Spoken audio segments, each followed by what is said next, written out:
débuter du coup cette masterclass. Merci pour ces éléments et ravi de vous avoir encore parmi nous, nos amis de la Technopole, Erika et Jérôme. Je vais laisser du coup la parole à Lana, qui est la première de cordée, on va dire, sur ce masterclass. Je vais la présenter rapidement, mais on commence à bien la connaître. Lana, elle est Brand Content Manager aujourd'hui chez l'agence Yellow à Saint-Pierre. Et elle a un riche parcours, hein. Elle n'a pas fait que de la communication, elle a fait un peu de droit, elle a fait un peu de commerce. Elle a eu une curiosité à un moment donné pour la communication.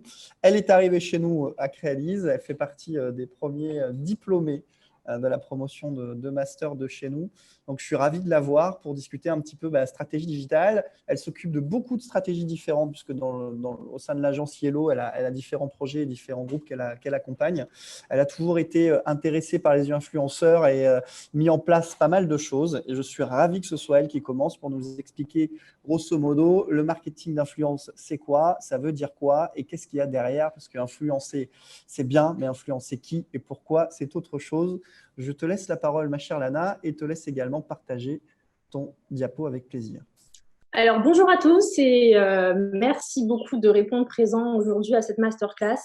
Je suis très heureuse de commencer cette journée avec vous et je tiens à remercier Antoine pour cette invitation, ce nouveau challenge dans ma vie, mais je suis très, très heureuse d'être avec vous aujourd'hui. Alors, du coup, pour ceux qui ne me connaissent pas, je m'appelle Lana Gontier, donc j'ai 25 ans et je suis Brand Content Manager à l'agence Yellow. Donc, je m'occupe quotidiennement de la stratégie digitale 360 pour tous nos clients, mais également de la gestion de projets web, du community management et également de la partie gestion d'influence, qui est beaucoup moins quotidienne, mais qui reste quand même assez présente dans notre agence. Donc, Yellow est une agence de communication qui existe depuis 10 ans à La Réunion. Donc, on est spécialisé dans le street marketing. Mais nous sommes une agence avec la tête dans le web et les pieds sur le terrain, donc pour pouvoir répondre du coup à une stratégie 360 globale et sur mesure pour chacun de nos clients. Donc au quotidien, je gère tout ça avec une petite équipe de 10 personnes et aujourd'hui donc on va parler du marketing d'influence.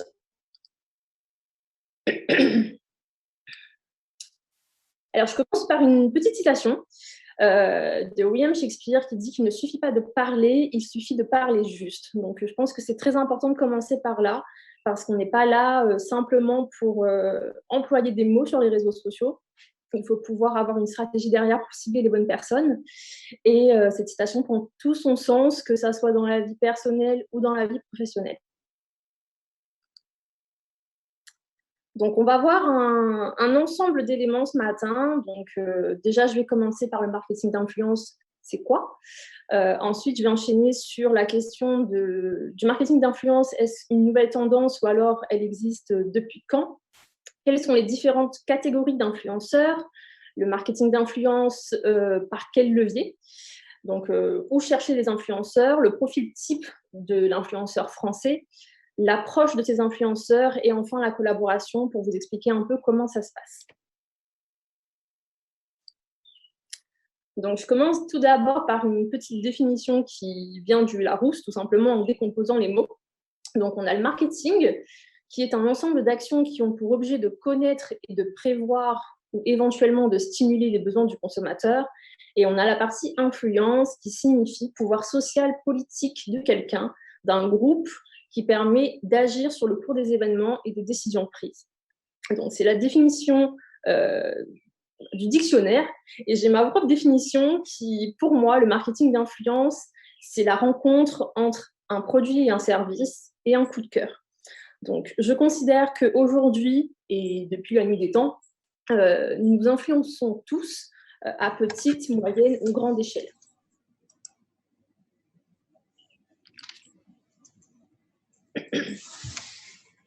Donc, je disais que le marketing d'influence, c'est vraiment la capacité de créer des prescripteurs ou des ambassadeurs pour la marque. Donc, on a ce côté influenceur et on a ce côté ambassadeur. Ce sont deux éléments qui sont assez similaires, mais en même temps bien distincts. Donc, l'influenceur, en fait, il va avoir une forte audience, une forte communauté. Ça va être une personne qui va être énormément relayée sur les réseaux sociaux et qui sera rémunérée pour son travail. Donc, elle n'est pas forcément engagée envers une marque, donc à moins qu'elle soit une égérie, mais elle peut pouvoir collaborer avec plusieurs marques en même temps. Donc, elle crée du contenu, ça nécessite du temps, énormément de travail, et elle fait gagner beaucoup de visibilité à la marque. Et du coup, on a la partie ambassadeur. Donc, c'est une personne qui va être engagée et satisfaite envers une marque, donc qui l'aura testé et qui aura du coup ce coup de cœur pour pouvoir en parler. Une personne fidèle et défenseur de la marque, qui n'est pas forcément rémunérée pour son travail, parce que c'est vraiment un partage d'informations et de connaissances, d'expériences. Et elle n'a pas forcément une grosse audience, mais elle fait quand même gagner de la visibilité à la marque, du coup, à petite, moyenne ou grande échelle.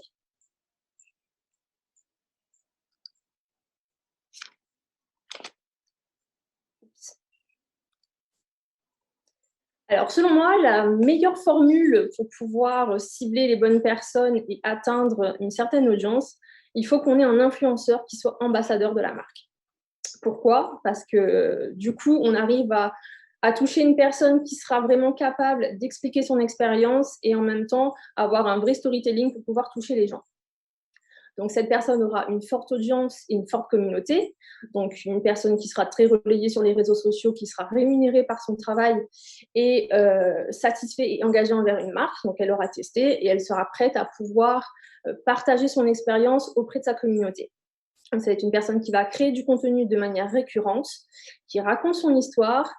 Ça nécessite du travail dans la congruence, donc c'est-à-dire une harmonie et un alignement cohérent entre ce que la personne ressent et les actions qu'elle mène pour pouvoir parler de ce produit ou de ce service. Et il va falloir vraiment qu'on respecte des deux côtés les valeurs, la personnalité, l'authenticité, le respect de la marque comme de l'influenceur et le tout dans la bienveillance.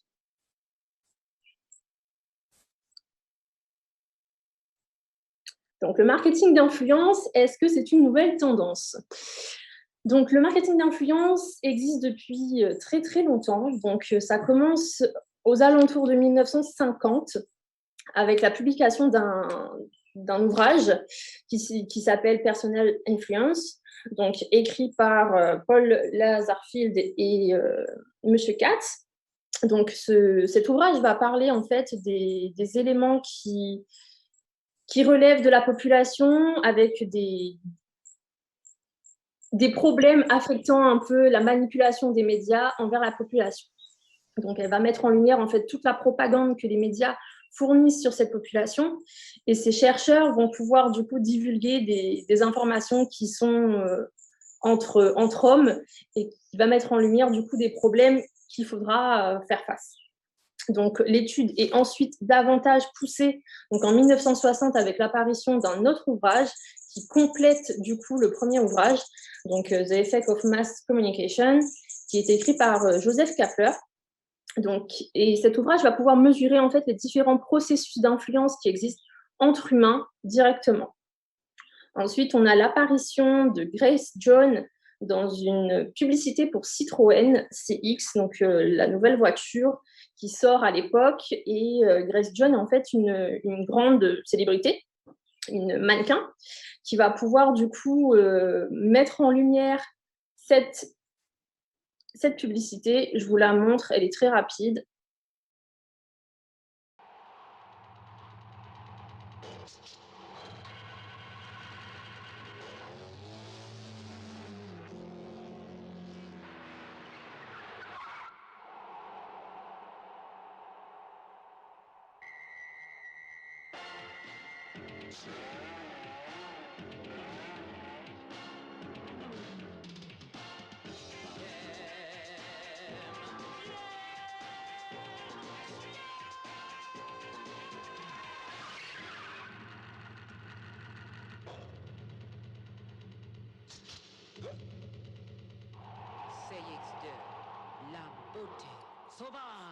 Du coup, voilà, pour vous donner une idée, donc les célébrités rentrent dans la danse du marketing d'influence et on arrive du coup à toucher un maximum de personnes grâce à cette première apparition de célébrités dans les publicités. Ensuite, on continue du coup avec une certaine révolution en 1982. Donc, c'est l'arrivée du Minitel en France. La communication du coup évolue et connaît davantage de performance et permet du coup aux citoyens d'avoir un nouveau système de communication, mais aussi un nouveau système pour pouvoir comment dire, se renseigner sur les éléments qui tournent autour de nous. Et c'est à cette période, du coup, qu'on voit émerger les premiers articles de blog avec l'arrivée des premiers blogueurs. Ensuite, on rentre dans une phase où l'évolution va aller très, très, très vite. Donc, avec l'arrivée de Google en 1998. Donc, on s'en sert tous les jours et je pense qu'on remercie Google pour tous les éléments qu'ils nous apportent aujourd'hui. Donc, on voit les blogs, du coup, se multiplier et les communautés se créer. Donc, ça commence à se construire et prendre de la forme, pardon, notamment au travers des forums. Donc, ça enchaîne forcément sur Skyblog qui intervient. Et pour ceux de ma génération, ça va sûrement vous rappeler de beaux souvenirs. Donc, Skyblog vient pouvoir du coup démocratiser cette partie blog. Et du coup, le blog est à portée de tous. Donc, on voit une émergence autour des blogueurs qui se multiplient pour pouvoir du coup partager leur expérience, partager leur coup de cœur, leur coup de gueule. Et du coup, les gens ont plus de facilité à pouvoir se renseigner sur des produits, services et sur des effets de masse. Donc, les marques commencent forcément à s'y intéresser. On y voit du coup un marché à prendre. Et on a du coup en 2005 l'arrivée des agences d'influence marketing qui pointent le bout de leur nez et qui proposent du coup un service plus accessible pour les marques afin de pouvoir du coup mettre en relation mais de façon pas très travaillée par rapport à aujourd'hui, les marques du coup et les influenceurs. Donc la question des KPI vient se poser pour pouvoir du coup déterminer qui choisir, qui mettre en avant, qu'est-ce qu'il faut regarder, etc. pour pouvoir du coup choisir une bonne personne qui sera parfaite pour pouvoir communiquer sur un produit ou un service. Ensuite, on a du coup l'arrivée de Marc qui vient apporter la pierre à l'édifice avec la création du réseau social Facebook, donc qui est du coup à la portée de tous. Et il permet du coup de cibler les internautes et la communication évolue encore et encore. Donc en 2007, on a la plateforme YouTube qui voit le jour, donc, ce qui permet du coup aux influenceurs de créer beaucoup plus de contenu dans une liberté et une créativité illimitée. Et un an plus tard, on a le premier influenceur qui atteint le million d'abonnés. Donc, en 2010, Diablo X9, donc c'est un YouTuber qui est spécialisé dans le gaming. Donc, en fait, le marketing d'influence commence vraiment à prendre forme dans le gaming, qui est aux prémices de tout, et qui permet du coup à sa communauté, donc fans de jeux vidéo, de pouvoir avoir énormément de contenu à ce sujet. On enchaîne en 2011 avec Enjoy Phoenix, donc une personnalité que tout le monde connaît aujourd'hui et qui va en fait lancer la tendance du lifestyle en France sur sa chaîne YouTube qui va être un énorme succès. Donc c'est en 2011. On enchaîne en 2014 avec l'arrivée de Twitch. Pourquoi ? Parce que du coup, les abonnés cherchent vraiment à être davantage dans l'instantané. Et du coup, la plateforme Twitch qui est rachetée par Amazon, c'est une plateforme de streaming qui permet du coup de vraiment démocratiser le live. Donc, dans toutes ces évolutions, en 2018, on a un énorme cap qui est passé. Donc, le monde virtuel devient de plus en plus important et c'est alors que les influenceurs virtuels apparaissent et ils deviennent complètement virales. Alors, du coup, cette photo représente Lil Miquela. Donc, c'est une influenceuse virtuelle qui possède 3 millions d'abonnés sur Instagram. Donc, c'est une influenceuse qui possède aujourd'hui sa propre marque de vêtements. Elle enchaîne les collaborations avec les marques. Et c'est une tendance qui est en plein essor et qui apparemment serait 3 fois plus attrayant qu'un influenceur réel. Donc, je vous montre simplement une petite vidéo pour la présenter.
Donc voilà, les influenceurs virtuels, c'est un vrai cap. Donc, ce sont des personnages fictifs 3D qui sont créés soit par des agences ou soit par des marques directement. Donc, Lil Miquela, elle a été créée du coup par une jeune start-up américaine qui est basée en Californie. Et cette agence a fait d'elle vraiment la première mannequin numérique du monde. Et du coup, on voit que les autres robots s'enchaînent. C'est moitié Sims, moitié humain. Et ça cartonne. Donc, l'audience est quand même très, très jeune. On est sur des 18-24 ans et ce sont principalement des fans qui sont des femmes et des femmes américaines qui vont pouvoir suivre du coup ce type de contenu. Il faut savoir quand même que du coup, les grandes marques de luxe s'arrachent ces influenceurs virtuels. Donc, on a Balmain, on a Louis Vuitton, Prada, qui vont travailler avec des agences qui possèdent des influenceurs virtuels. Et on a également KFC qui a créé son propre influenceur virtuel en reprenant l'icône même de KFC, en créant du coup un avatar qui lui convient. Et ensuite, du coup, on enchaîne avec l'arrivée de TikTok en 2019, donc qui prend de plus en plus d'ampleur et profite du contexte de la crise sanitaire pour pouvoir exploser le nombre de téléchargements. Et on a l'apparition du coup de nouveaux influenceurs qui viennent sur le marché avec en tête plusieurs personnes avec des millions et des millions de followers et du contenu qui peut complètement être varié dans tous les domaines.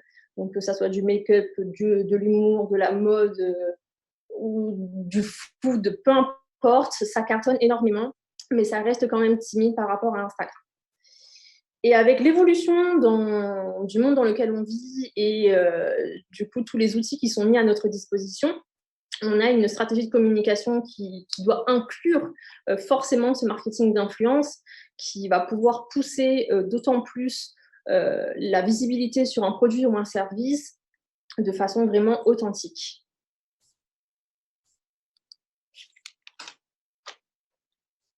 Concernant les catégories d'influenceurs, on en a 4.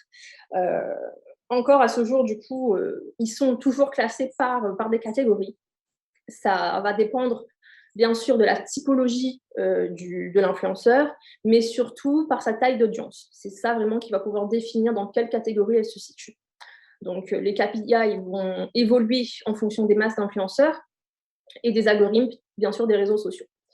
Donc, en tant qu'agence, le taux d'engagement est un élément qu'on va prendre en compte, mais on va aussi regarder tout le contenu, tous les abonnés, où est-ce qu'ils sont situés, etc.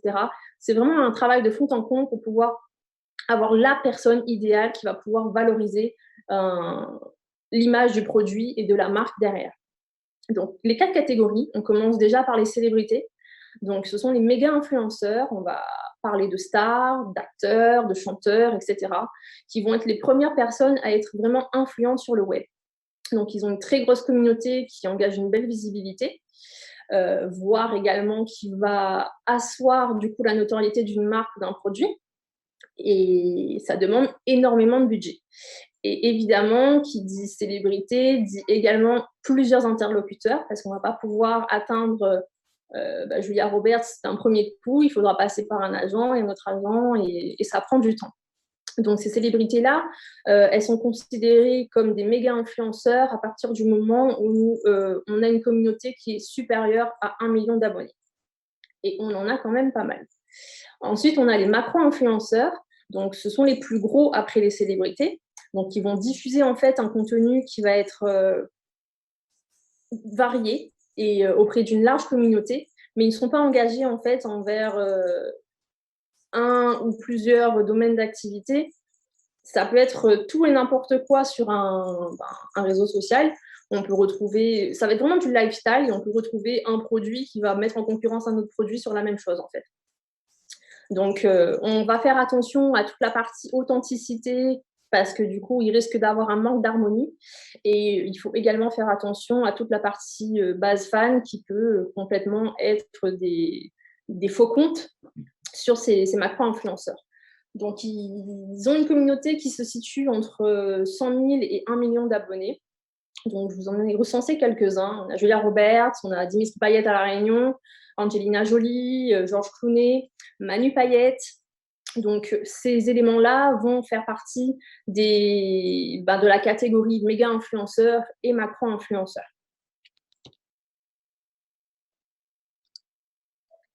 Ensuite, on enchaîne du coup avec les micro-influenceurs.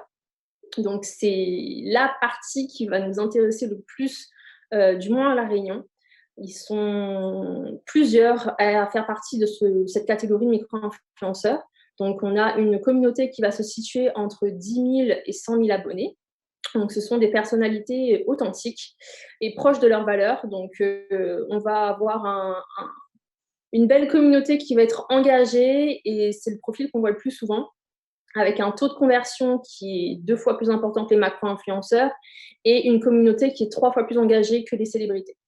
Donc, on a vraiment, pour le coup, une jolie niche sur laquelle on peut s'appuyer pour pouvoir avoir du contenu professionnel et avec une communauté qui est pas mal quand même.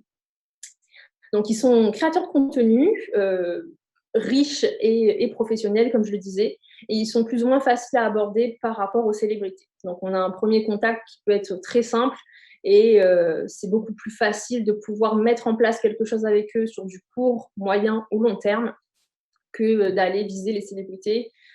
Après, ça dépend évidemment de l'objectif, de la marque et du budget.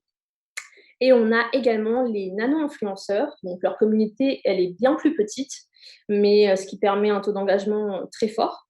Donc, le contenu qui va être diffusé sur ces profils relève d'un contenu spécifique. On est sur un marché de niche. Et ils vont pouvoir, du coup, diffuser des éléments vraiment qui leur inspirent, qui leur passionnent. Ça va être vraiment la partie « je partage mon expérience et je partage ce que j'aime ». Donc, ils sont aussi très nombreux sur l'île, donc avec une communauté qui est comprise entre 500 et 10 000 abonnés. Donc, pareil, je vous en ai recensé quelques-uns. On a en premier lieu Céros, qui est un influenceur réunionnais, donc spécialisé dans le gaming sur YouTube. On a Laetitia Utopia qui est présente un peu partout, mais beaucoup plus présente sur Instagram, donc avec une belle communauté. On a Cépastel également, avec du contenu axé lifestyle et plus ou moins sport. Couleur Café qui apportera son témoignage un peu plus tard dans la journée, spécialisé dans le make-up. On a Eainae, donc c'est une influenceuse pareil qui est très axée lifestyle, mais spécialisée dans la mode. Et on a énormément d'influenceurs comme ça qui vont pouvoir du coup mettre en valeur vos produits en fonction évidemment de leurs valeurs, de leur authenticité et du respect évidemment de la marque et de la communauté qu'il y a derrière.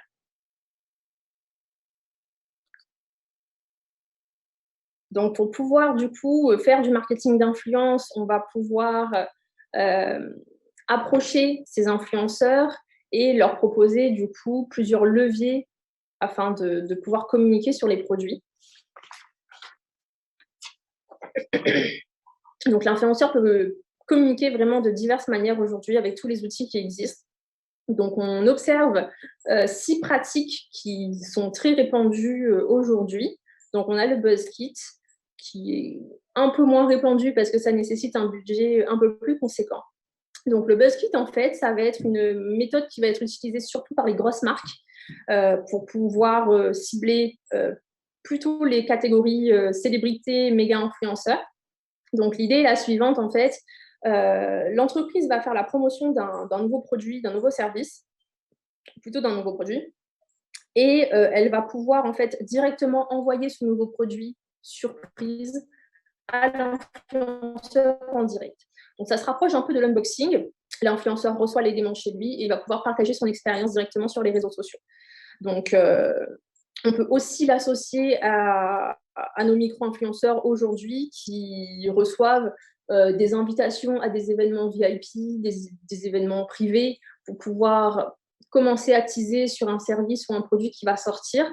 Donc, on reste dans le même esprit, dans le même univers. C'est vraiment l'effet surprise pour pouvoir teaser et partager une expérience. Ensuite, du coup, on a l'unboxing qui va un peu avec, où la personne va vraiment recevoir son produit, que ça soit chez elle ou elle viendra le récupérer dans une agence, peu importe, ou directement avec la marque, où là, elle va prendre le temps de déballer ce produit avec sa communauté, souvent en live, pour vraiment créer ce côté transparent et authentique et qui plaît énormément. Ensuite, on a la sponsorisation de contenu, donc, qui peut être fait par divers moyens, divers formats. Donc, les posts, les vidéos, les articles, les IGTV, les Reels. Aujourd'hui, il y a énormément de moyens de pouvoir communiquer sur des formats différents, donc en fonction des réseaux sociaux. Donc, cette partie est très utilisée. Donc, on va donner du coup des éléments à l'influenceur pour qu'il puisse travailler dessus et créer du contenu. Et ce contenu va pouvoir être sponsorisé par la suite avec des mots-clés et des hashtags qui sont bien définis pour pouvoir toucher la bonne cible. Donc, pour ma part, la partie sponsorisation, c'est à la marque de le faire. Parce que c'est vrai qu'un influenceur qui va pouvoir parler de quelque chose et le sponsoriser, ça va être moins apprécié par la communauté plutôt que quelque chose de spontané et une marque qui va sponsoriser derrière. Donc, pour garder vraiment ce côté authentique, c'est important aujourd'hui d'avoir quelque chose de transparent où l'influenceur dit ce qu'il en pense et la marque peut le relayer derrière en sponsorisant le contenu. On a également du coup le placement de produits. Je vous parlais de Ceros dans la slide précédente, donc qui est spécialisé dans le gaming, qui lui du coup a pu faire du placement de produits. Donc on observe cette technique surtout sur YouTube. Donc la marque va faire appel à un influenceur qui va pouvoir du coup placer son produit de façon complètement ouverte ou alors de manière vraiment un peu en mi-soupe, quoi, pour essayer de toucher la bonne cible sans que les gens comprennent que c'est un placement de produit. Donc là, pour le coup, je vous ai mis une petite vidéo de Ceros qui place un produit qui est en parfaite harmonie avec son domaine de prédilection. Donc, je vous la montre tout de suite. Et je peux me cacher ici. Ce rêve bleu. J'avance un petit peu, histoire de... Mais pour mettre dans le bain, du coup, il se filme en train de jouer et il filme la partie, donc spécialisée dans le gaming d'horreur, donc avec des éléments un peu perturbants qui apparaissent au fur et à mesure de la vidéo, avec un joli placement de produit qui arrive. Ils sont en mode Ceros, joue à Joy of Creation. Joue à Joy of Creation. Joue à Joy of Creation.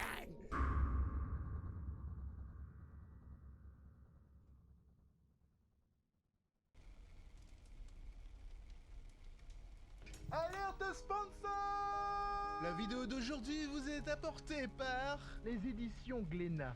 Vous adorez les BD? Vous êtes un grand fan de zombies? Alors vous devez être ravi car Glénat, il a mélangé les deux ensemble et il vous a apporté Kids. Le Z, c'est pour zombies. Kids raconte l'histoire d'un groupe d'ados orphelins qui essayent de survivre à l'apocalypse. Enfin, je dis ça comme ça, mais en fait, en vrai, ils se la coulent douce, hein. Les mecs qui regardent la télé, ils jouent aux jeux vidéo, ils vont à la piscine, tout ça parce que les zombies, a priori, sont tous morts de faim il y a 3 mois. Alors, ils se la coulent douce, mais ça, c'est jusqu'au moment où 2 filles débarquent sans prévenir dans le petit groupe pour semer la zizanie. Alors, on va dire que c'est pas vraiment leur faute, hein. Elles arrivent un petit peu par hasard, elles sont à la recherche de leurs parents. Dans certains groupes, il y a des secrets qui viennent à se faire révéler. Oui, je sais lire, figurez-vous. Alors Kids, c'est un mélange d'humour léger et de teen drama. Les adolescents, ils adorent le drama. Alors, à savoir, un petit truc en plus, c'est que chaque édition du livre dispose d'un jeu de plateau à monter soi-même. Tu as ici des jetons à découper, à coller sur des morceaux de carton, ainsi qu'un plateau sur lequel tu peux commencer à jouer avec tes amis. Donc si jamais vous êtes fan de zombies et de bande dessinée tout simplement, n'hésitez pas à jeter un petit coup d'œil. C'est dispo depuis le 30 janvier aux éditions Glénat. Purée, t'imagines, Glénat m'a demandé de faire un placement de produit. Waouh. Donc, pour le coup, il le précise que c'est un placement de produit, mais il est bien amené et ça fonctionne. Donc, on reste évidemment dans cette partie un peu horreur avec les zombies. Et du coup, la communauté apprécie parce qu'on reste en complète harmonie avec ce qu'il fait habituellement. Donc, la vidéo a très bien fonctionné. Ensuite, on a 2 autres leviers de communication. Donc, on a le blog voyage qui nécessite également du budget. Donc, en fait, l'idée, c'est de pouvoir envoyer l'influenceur quelque part avec tous les outils nécessaires pour qu'il puisse se prendre en photo, se filmer, etc. Et en fait, en échange de plusieurs contenus postés, tout est fourni. Mais il faut vraiment avoir ce travail quotidien à se dire je crée du contenu tous les jours et je vais poster quotidiennement. Donc ça nécessite énormément de temps et bien sûr énormément de budget. Donc c'est généralement réservé à des grosses marques qui s'orientent vers des macro-influenceurs et méga-influenceurs. Et pour finir, on a le dernier levier qui s'appelle le takeover. Donc le takeover, en fait, ça va être le recours à une technique qui consiste à donner la parole à l'influenceur directement au travers de la marque. Donc, en fait, pour vous donner un exemple, c'est comme si que demain matin, Lancôme travaillerait avec quelqu'un, donc une influenceuse pour du make-up ou un parfum, peu importe. Et du jour au lendemain, on a les stories de Lancôme tous les jours sur des placements de produits, etc. etc. Et un beau jour, c'est une influenceuse qui va apparaître dans la story, qui prend le contrôle en fait de la marque et qui prend la parole pendant un certain temps. Donc évidemment, cette technique nécessite du travail en amont pour pouvoir avoir du contenu qui soit planifié et pour pouvoir obtenir l'effet attendu derrière. Donc si demain matin, on a une grosse opération en magasin, un gros produit qui sort, une grosse nouveauté, une exclusivité, on va pouvoir travailler en amont pour diffuser le contenu J plus 10, 15, 7, peu importe, avant la sortie de ce produit pour avoir vraiment cet effet je tease. Ensuite, l'influenceuse peut parler quand le produit sort et après avoir une autre stratégie derrière pour amener du public en magasin. Et il existe évidemment bien d'autres techniques, mais celles-ci sont les plus répandues.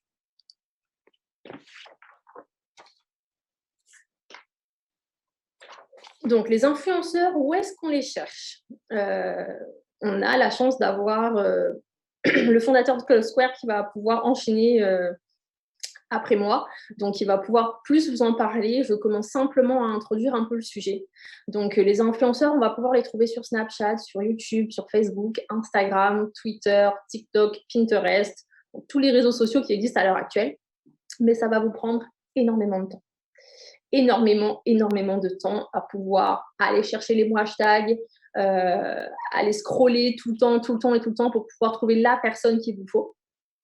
Ensuite, du coup, on a directement les agences qui vont pouvoir faire ce travail à votre place, donc qui nécessitent beaucoup moins de temps et beaucoup moins d'énergie. Donc, on peut directement passer par des agences de communication, des agences d'influence qui vont pouvoir vous proposer ce service. Et on a également les plateformes d'influenceurs qui existent et qui vont pouvoir mettre en relation en fait la marque et l'influenceur en fonction des filtres. Donc, en fait, vous allez arriver directement sur la plateforme. On va vous demander de rentrer des éléments pour pouvoir filtrer votre recherche. Et en fait, ça va être un annuaire qui va vous être proposé pour pouvoir, du coup, trouver la personne idéale pour pouvoir faire votre campagne de communication derrière. Donc, on a énormément de plateformes qui existent. Je vous en ai mis quelques-unes. Donc, Square qui sera présent juste après. Influence for You, Ipsy, Stellar, Influencia. Donc, énormément de plateformes qui vous proposent ce service. Bien sûr, qui va varier en termes de tarifs, en termes de propositions de qualité, en termes de géolocalisation. On peut avoir de l'international comme du national, comme du local.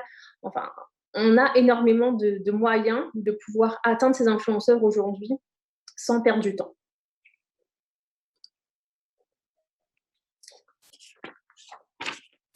Mais pour pouvoir approcher ces influenceurs, on va déjà déterminer un peu quel est le profil type de l'influenceur français. Donc, l'influenceur français est principalement, du coup, une femme, de 74% une femme. On a 26% d'influenceurs hommes selon une étude. Donc, généralement, on est sur une tranche d'âge de 30 ans à peu près.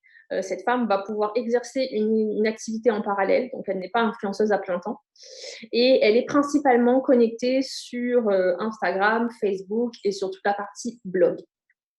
Donc, l'influenceur français va plutôt être orienté vers le contenu lifestyle, donc à 87%. Donc, sur ce contenu lifestyle, on va vraiment pouvoir parler de tout et de tout. Donc, de la mode, beauté, voyage, construction, famille, enfants, etc. Donc, on est vraiment sur un domaine très large. Donc, peu importe la marque que vous êtes, peu importe le produit ou le service que vous mettez en avant, vous avez la possibilité de toucher n'importe qui, en fait, pour pouvoir parler de votre produit, parce qu'on est tous dans un système où on va pouvoir évoluer et grandir et avoir des expériences. Donc, demain matin, si j'ai des idées, moi, je suis influenceuse make-up, admettons. Je suis spécialisée dans le make-up, mais je parle aussi de ma vie en général. Si demain matin, j'ai décidé de construire, je vais aussi vous partager avec qui j'ai construit ma maison, qui a fait l'architecture de la maison, avec qui je vais prendre ma décoration, etc., etc. Et du coup, en fait, on peut parler de tout, de make-up, mais de peinture, mais de décoration et de plein de choses, tout en ayant vraiment en tête le fait que ça va rester propre à l'influenceur.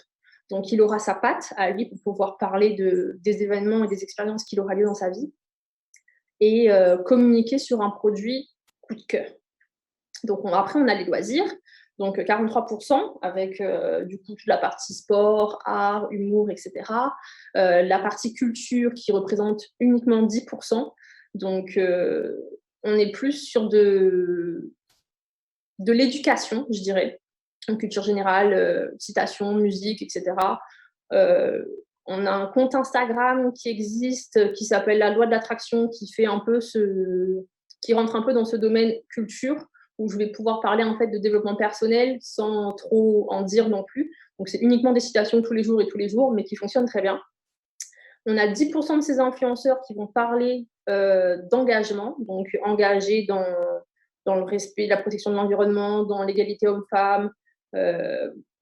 Si on parle de Lil Miquela, on peut être engagé dans des mouvements comme le Black Lives Matter, etc.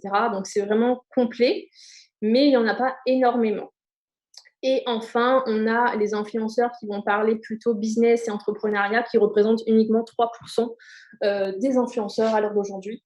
Donc, on est vraiment sur la partie lifestyle qui va pouvoir introduire énormément de choses et vous permettre d'approcher l'influenceur de façon plus simple.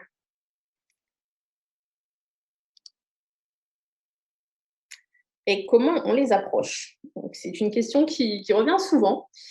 Et c'est un sujet qui est assez délicat. Donc, les influenceurs en parlent beaucoup en ce moment parce qu'il y a des règles et c'est un savoir-vivre déjà avant de commencer. Et il faut savoir se poser les bonnes questions. Donc, si je devrais vous diriger un peu sur cette approche, je commencerai par soyez courtois. Donc, la formule basique du bonjour, au revoir et merci qui est très, très important. Donc, on parle à des humains, on ne parle pas à des robots.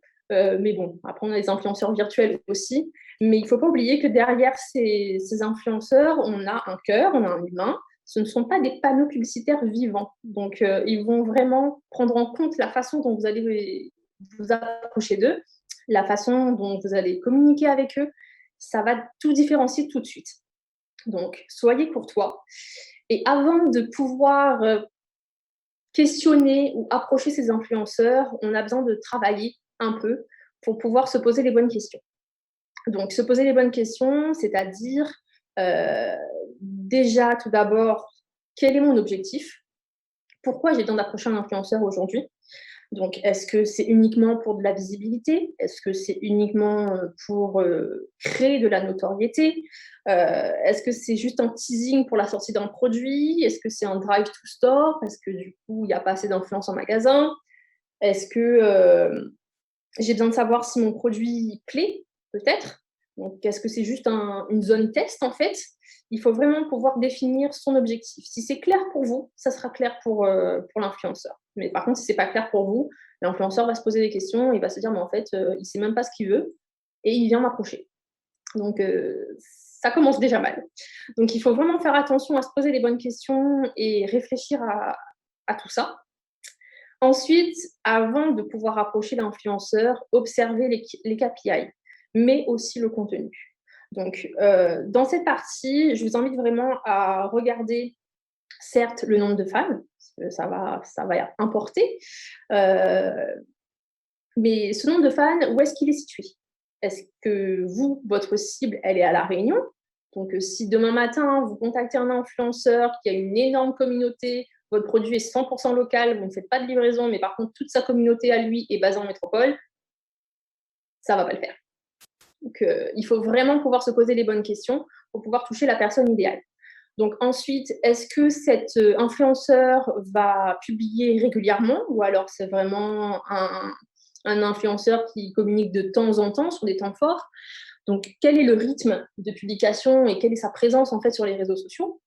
Donc, au-delà d'Instagram, par exemple, est-ce qu'il est présent sur YouTube? Est-ce qu'il est présent sur Twitter? Ça dépend vraiment de vos objectifs. Ensuite, quelles sont vos valeurs? Donc, vos valeurs, je parle en tant que marque, évidemment. Quelle est la valeur de l'entreprise, en fait? Quel est l'ADN de l'entreprise? Est-ce que le produit qui va être mis en avant va pouvoir correspondre à cette personne que vous souhaitez approcher? Il faut vraiment réfléchir à tout ça. Et enfin, qui est votre cible? C'est très, très important. Pourquoi? Parce que du coup, en approchant un influenceur qui possède une certaine communauté, vous allez différencier du coup votre approche en fonction de l'objectif que vous avez derrière. Si demain matin, vous décidez de contacter un influenceur alors que vous vendez des vêtements pour bébé, pensez bien qu'il faut que cette personne soit peut-être un peu maman et que sa communauté la connaisse par rapport à l'éducation de ses enfants ou la mode, etc. Donc, vraiment savoir qui est la tranche d'âge, est-ce que cette cible-là va pouvoir être atteinte au travers de cet influenceur? C'est vraiment tout un travail à faire en amont pour pouvoir se poser les bonnes questions et préparer l'approche. Et pour préparer cette approche, on oublie les copier-coller. C'est catégorique. On va pouvoir vraiment créer du contenu qui est personnalisé parce que vous vous adressez à un humain comme vous. Et je pense qu'en tant que marque, recevoir un mail formel et complètement basique, ben, on y prête moins d'attention que si on sait qu'il y a derrière la marque, l'esprit que vous véhiculez, qui sera beaucoup plus porteur d'intérêt en fait pour l'influenceur.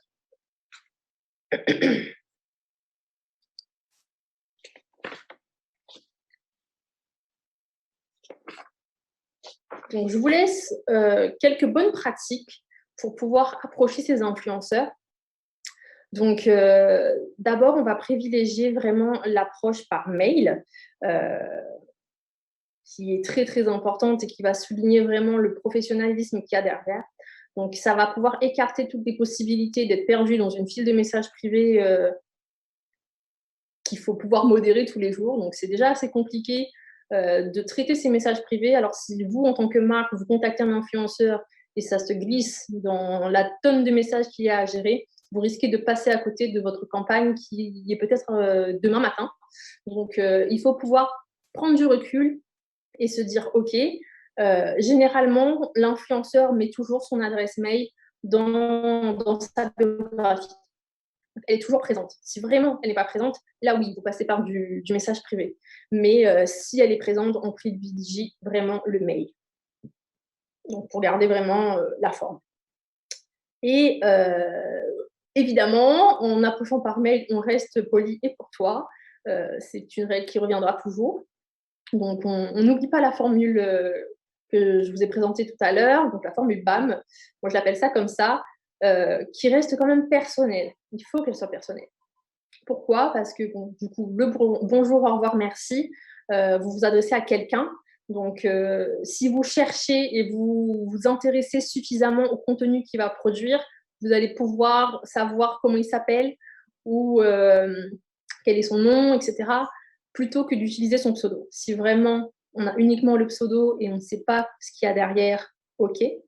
Mais si vous avez la possibilité, adressez-vous à une vraie personne. C'est très important.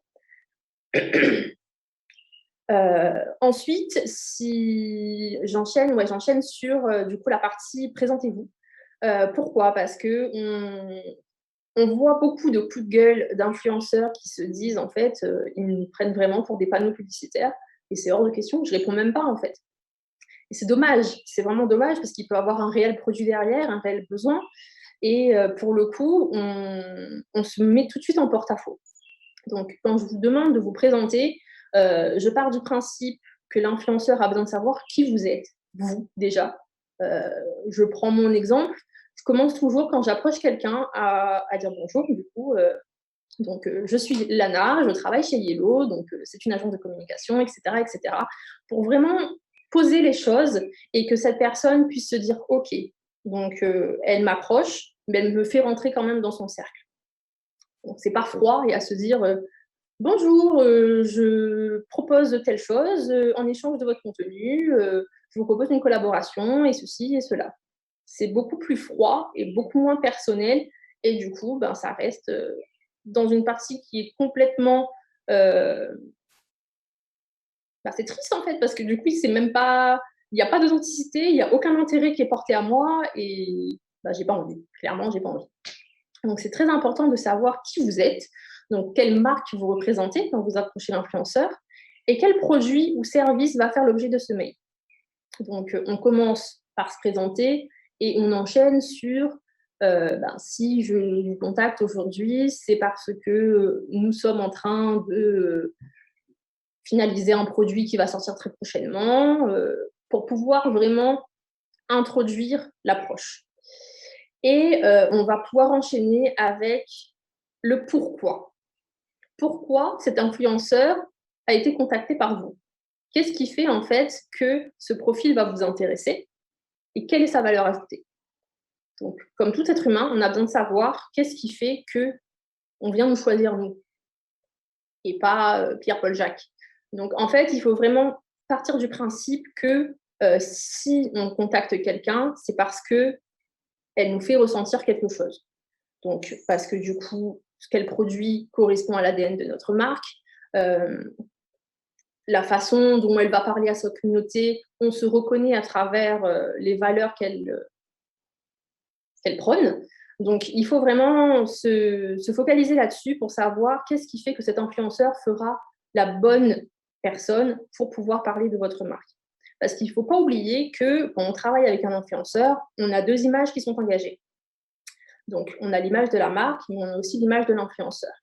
Donc, pour éviter que ça tourne au bad buzz tout de suite, il faut être sûr et certain que cette personne correspond à vos valeurs. Parce que du coup, ça peut avoir un réel amalgame en disant, OK, du coup, cet influenceur-là, en fait, il est rattaché à cette marque-là et je ne l'aime pas du tout. Du coup, je ne vais plus consommer cette marque. Donc, il faut vraiment être transparent et être sincère pour savoir vraiment qu'est-ce qui fait que aujourd'hui, je prends contact avec toi.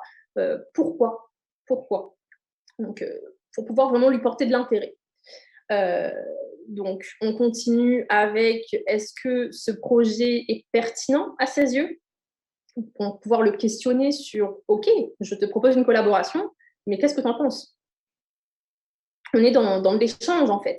Donc, est-ce que ce projet est pertinent à ses yeux? Qu'est-ce qu'il pense de ce projet? Lui, comment est-ce qu'il travaille avec les marques, pardon? Est-ce qu'il en a déjà fait? Est-ce que c'est une première pour lui? Quelles sont ses conditions s'il en a déjà fait? Peut-être qu'il a un kit média, une grille tarifaire. On ne sait pas. Donc, il faut vraiment être dans cette phase où je ne fais qu'approcher et je suis là pour échanger. Donc, c'est très, très important. Et enfin, une collaboration, comment ça se passe? Donc, ça se passe très bien. Normalement, il n'y a pas de souci. Ça se déroule généralement en plusieurs phases. Donc, la première phase, ça va être une phase d'échange où on va pouvoir du coup discuter avec cet influenceur des conditions de chacune des parties. Donc, des conditions de l'influenceur, mais aussi des conditions de la marque. Est-ce que on est OK, chacun de son côté? Est-ce qu'il y a des éléments qui peuvent porter en friction? Il faut vraiment mettre les choses à plat pour pouvoir échanger et se mettre d'accord sur OK, toi ça te convient, moi ça me convient, bon, on peut y aller. Ensuite, on a une deuxième phase, ça va être la phase où on rencontre cette personne réellement. Donc, que ça soit une visio, un call ou physiquement, il faut pouvoir rencontrer cette personne pour pouvoir avoir un vrai échange et un vrai contact et engager davantage de questions sur comment ça se fait qu'il est arrivé à là aujourd'hui, vraiment pour pouvoir apprendre à le connaître et créer un véritable lien. Pourquoi? Parce que du coup, aujourd'hui, vous en avez besoin pour une campagne, mais vous ne savez pas demain matin, peut-être qu'on aura une campagne beaucoup plus grosse, peut-être que cet influenceur-là va exploser et vous en aurez peut-être encore besoin. Donc, si vous arrivez à créer un lien qui est fort depuis le début, un lien de confiance, vous pouvez en fait asseoir le fait que cette personne va devenir ambassadeur. Elle va pouvoir être engagée et en parler. Donc, il va falloir vraiment questionner pour pouvoir anticiper les éventuelles frictions. Je vous donne juste une anecdote. J'ai travaillé pour une marque il y a 2 ans de cela, où du coup, je travaillais avec une influenceuse. Et en fait, la marque voulait mettre en avant un total look pour pouvoir sortir de manière décontractée. Et en fait, je n'avais pas pris le temps de vraiment pousser à savoir qui est-elle, qu'est-ce qu'elle fait, c'est quoi son mode de vie, etc. Et en fait, je me suis retrouvée dans une impasse le jour du tournage. Pourquoi? Parce que du coup, on commence à collaborer, tout se passe très très bien. Et arrivé au moment d'aller prendre les chaussures, elle me dit oui, mais en fait, moi je porte pas de cuir, je suis végane. Et là, je suis restée là et je me suis dit ok. Donc là, en fait, gros problème. Donc, dans le magasin, je cherche une petite vendeuse qui serait prête à aller me dénicher la paire de chaussures qui ne serait pas en cuir dans le magasin. Pour moi, c'est évident qu'il n'en est pas. Et en fait, elle me dit, bah, écoutez, nous, on est spécialisés dans le cuir, donc on a vraiment une seule paire qui n'est pas en cuir dans le magasin. Et puis, ok, bah, on va la prendre, de toute façon, on n'aura pas le choix. Et il se trouve que il restait 2 pointures, et heureusement, la pointure était OK pour elle. Mais sinon, bah, mon tournage serait tombé à l'eau. Pourquoi? Parce que je n'ai pas posé les bonnes questions. Et il faut vraiment pouvoir pousser pour pouvoir savoir qui on a en face de nous. Pourtant, c'est une influenceuse que j'ai adoré travailler avec elle. Ça s'est très, très bien passé. Mais à cause de moi, comme je n'ai pas posé les bonnes questions depuis le début, et ben, il y a eu quand même quelques frictions pendant le tournage à se dire, OK, elle, à un moment donné, ça allait contre ses valeurs qu'elle prône sur le réseau social sur lequel elle communique. Et en fait, si elle parle de ça, la communauté va se dire, mais qu'est-ce qui se passe en fait? Du jour au lendemain, tu nous mets un look et tu as du cuir sur toi alors que tu prônes le véganisme, qui est un mode de vie contre l'utilisation des animaux. Donc, c'est plus ou moins compliqué. Du coup, bon, finalement, ça s'est bien passé, ça s'est bien terminé. Donc, ensuite, on détermine ensemble en fait les réseaux sociaux sur lesquels on va pouvoir communiquer. Donc, est-ce qu'on communique sur Facebook? Est-ce qu'on communique sur Facebook et sur Insta? Est-ce qu'on communique sur Instagram et sur YouTube? Il faut vraiment se poser les bonnes questions et mettre du coup ensemble quel réseau on va pouvoir utiliser, sur quel format, Donc, généralement, ça se passe en phase. On a une phase où on tease un petit peu, ensuite une phase où l'événement arrive, et ensuite on a un après. Donc, on peut utiliser du coup plusieurs formats différents. On commence simplement par un petit post, donc un visuel, on enchaîne sur une très courte vidéo, et ensuite on enchaîne sur un IGTV qui explique vraiment comment ça s'est passé, etc. Donc, ça dépend de la marque, ça dépend de ce que l'influence a l'habitude de faire et ce que la communauté apprécie surtout. Donc ensuite, il faut déterminer la rythmique, donc les dates de cette campagne, quand est-ce qu'elle commence, du coup à quel moment on commence à communiquer dessus. Il faut mettre vraiment tous ces éléments à plat pour être sûr que tout se passe pour le mieux. Donc les dates avec la rythmique, donc jeudi, ok, on poste une vidéo, mais par contre, mercredi prochain, bim, on enchaîne sur un article du blog. Il faut être sûr pour que lui puisse s'organiser dans son travail et que vous, en tant que marque, vous savez que, ok, vous avez une visibilité sur comment ça va se dérouler. Ensuite, on mentionne obligatoirement les tags qu'il doit avoir et les hashtags qu'il doit avoir. Donc, il faut absolument que cet influenceur, quand il va communiquer, il se dise, ok, il faut que vous soyez dans le post, parce que sinon, ça n'a aucun intérêt.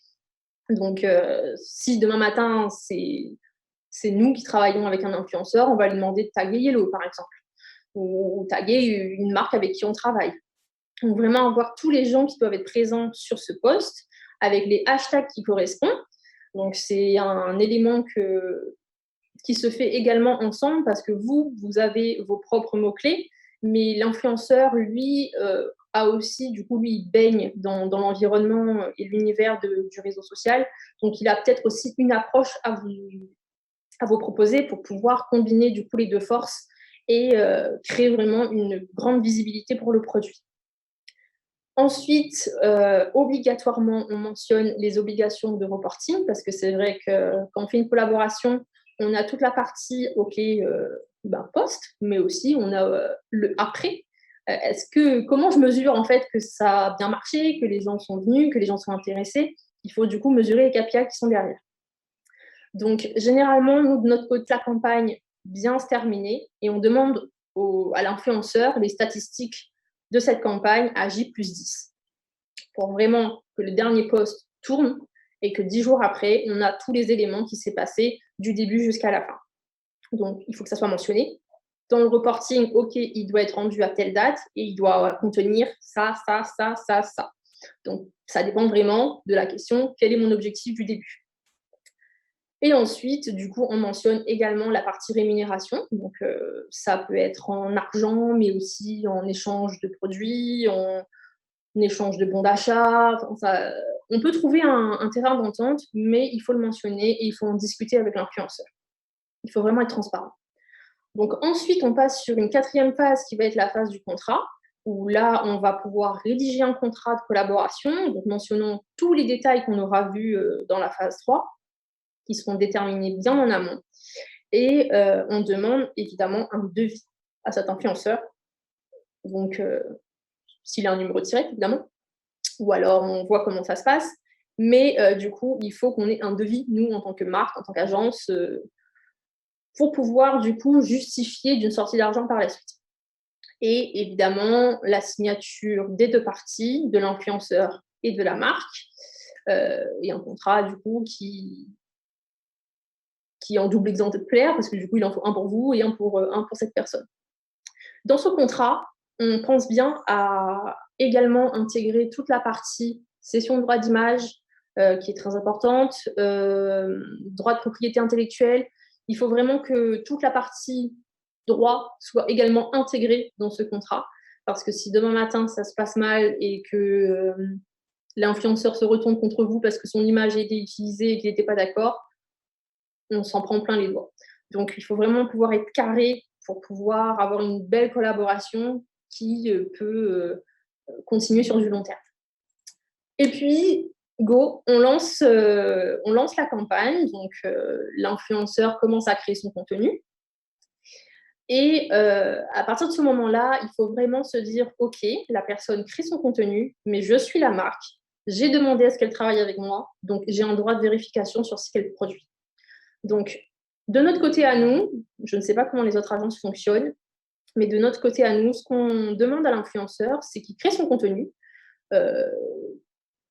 On ne met pas de limite, hein, clairement, on lui précise juste du coup les tags, les hashtags et le message à faire passer, parce que du coup l'objectif de la marque, et il va créer son contenu de façon complètement libre avec le format qu'il souhaite, la parole qu'il veut mettre en avant, etc.